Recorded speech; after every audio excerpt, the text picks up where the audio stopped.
Global warming and climate change are real. Their impacts are seen all around us.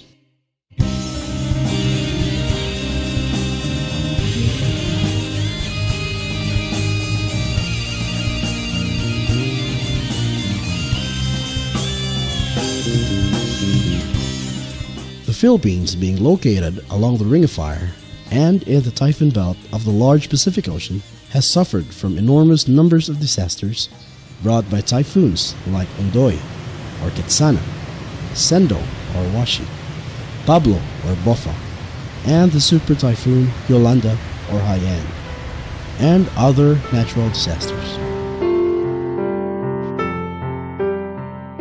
The disasters did not only destroy houses and other infrastructures and caused massive displacement of thousands of families, but also caused tremendous death of thousands of people.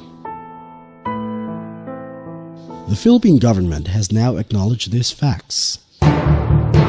Laws were promulgated to mainstream disaster risk reduction and climate change mitigations and adaptations.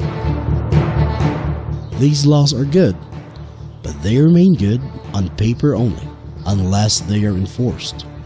And enforcement of these laws is a big challenge, especially in the local governments.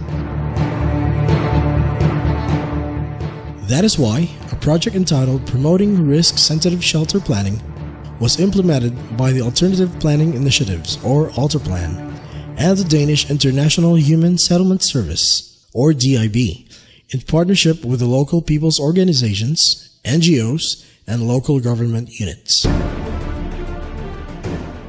This was implemented in selected villages in 4 pilot areas in the Philippines. These areas were selected based on their exposure to hazards, risks, and vulnerability to natural disasters.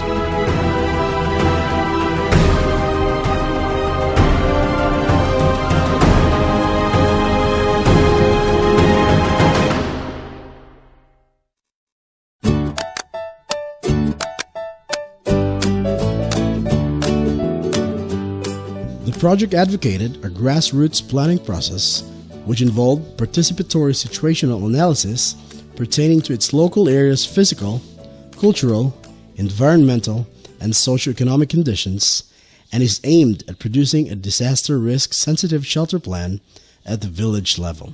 Wala man kaming kasiguruhan na itong natitirikan namin mapapasamin. Nga po na kami ay nasa tabing ilog, tuwing bagyo, tuwing baha, umaapaw dito yung tubig, may kasamang putik. Bumabaha po talaga dito kasi yung ng tubig dito galing na yun. Maraming problema dito sa amin kasi maliit yung daanan. Pag magkasunog, hindi makakapasok yung mga vehicles. Tapos, walang drainage, maayos na drainage. At saka, pag bumaha, lampas tao yung tubig. Dirigit sa amo, kuyaw na gyud ko magpanahon na sa ulan na gusto kay naadong nilang slide BDR-SSP employed strategies of partnership and collaboration with the participation of the people from the community. And when you engage people, there are a lot of advantages there. For example, you would really get to know what they need. Then your sustainability is assured because the community helps you every step of the way. This is what empowerment is about: engaging them, letting them participate, letting them decide on the direction of the project. Because we did not just ask for their opinion, but also involve them every step of the way. Then they are more eager to put their own input. Community involvement is very important because when they're part of the project, they give their full participation and cooperation. So they have the feeling of ownership of the project, so they give 100% support to the project. Mahalaga yung partisipasyon ng civil society, ng mga NGO or PO, People's Organizations, para mas maging effective ang mga programang ini-implement ng ating local government units and national government agency. At mahalaga rin yun na ma-articulate mo yung pangangailangan mismo base sa pangangailangan ng ating mga lokalidad. In producing a comprehensive disaster risk sensitive shelter plan, participants from the local communities underwent series of capacity building workshops in order to enhance and develop further their knowledge and expertise on shelter planning. These activities were facilitated by ALTERPLAN, DIB, and NGO partner in their respective area. Marami talaga kaming natutunan na hindi namin napag-aralan sa school. Para kaming mga engineer. Halos 10 activity ang ginawa namin ditong pag-training. The involvement of the local community members in planning and analysis eventually led them to give more attention to higher risk and vulnerable households that are exposed to hazards that has relevant impact to housing and other social issues. Tinuruan po kami kung paano mag-gather ng data, mag-mapping, mag-datos, at doon po namin napag-alaman na pwede po pala namin alisin yung mga tao o yung mga household, yung mga families na under po sa talagang totally high-risk na lugar. Ang activity karon sa second day of the vetiver training propagation and planting, so during sa slope area aron makakita kung unsa pag pangita sa control lines, paghimo sa apron. It is a training pero actual siya, so dali na kayo nasabtan sa mga participants. Ato ning balikan ang vetiver sa clamp grass nga ako kayo gamit for the control of erosion. Nag-ano kami nung sa relocation site kung saan pwedeng i-relocate yung mga informal settler.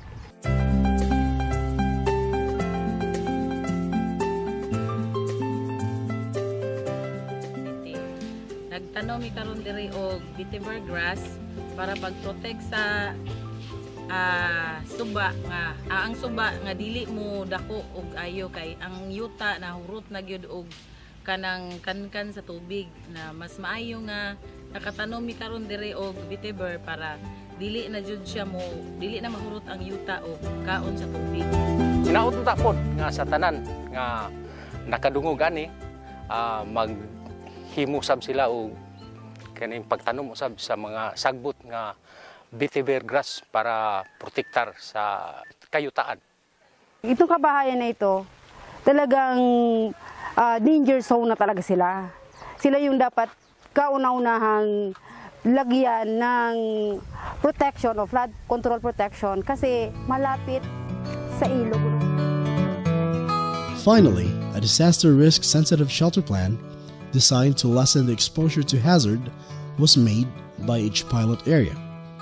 So, this is the result of all the trainings in mga outputs sa ato ang mga people's organizations. So, Parang proud kami, syempre, dahil yung book nakita na namin, yun na pala yung pinagpagura namin. Yun na yung mga natutunan namin na i-dokumento, naging book pala. Syempre, tuwang-tuwa kami sa sarili namin na kaya din pala namin mga ordinaryong tao lang na makagawa ng ganon. Well, there's always a challenge for the BDRSP and the barangays to be included in the City Development Council as well as inclusion to the annual investment plan.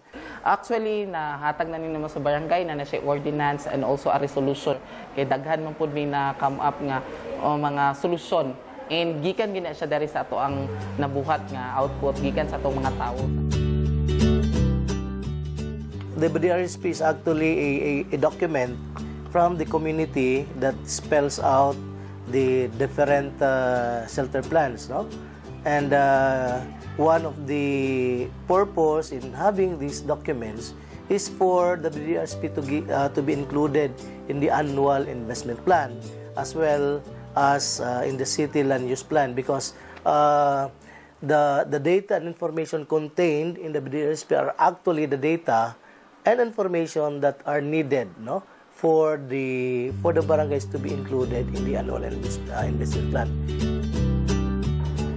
Through the formulation of the shelter planning, we were able to identify the different issues and the problems of the community, including the populations at risk, and at the same time, identify the mitigation measures that the local government unit can prioritize for implementation. may fulfillment na nararamdaman kami. Kasi unang-una, sino ba naman po kami? Parang kami yung naging way na yung maliit na problema, yung malaking problema, parang bigyan ng solusyon. We feel honored to be part of this endeavor. With this particular project, we were able to really help them settle. But when we're talking about them, it's not just the people, the residents, but also the LGUs who themselves are learning how to be able to serve their constituents better. It also enabled us to build our competency in matters of housing in the context of disasters. I believe that the BDR SSP project should be replicated in other areas, not just here in Iligan City, but also to other areas in the country, especially those barangays vulnerable to disasters like floods, landslides, and other natural calamities. Such kind of projects will be very beneficial to the country since this will serve as models in preventing casualties, displacements, huge property damages, and wasted government resources. Ligao City has started the project in 3 barangays, namely Barangay Tinago, Barangay Bagong Bayan, and Barangay Tuburan. Because of the effectivity of the mode of how we have done the project, we are now doing this in 3 other barangays, the coastal barangays of the city, namely Kabarian, Katburawan, and Maonon of Ligao. The DRSSP process did not only build projects that mitigated risk and hazards or build safer shelters, it also developed communities of resilient and empowered people.